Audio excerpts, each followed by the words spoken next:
This video was taken with a 360 camera, and it shows the cleansing flight that the bees are taking.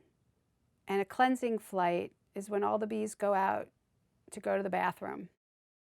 And bees are hygienic, and so they won't poop in the hive. And they hold it until a beautiful day, or a day that's over 55 degrees, doesn't have to be beautiful.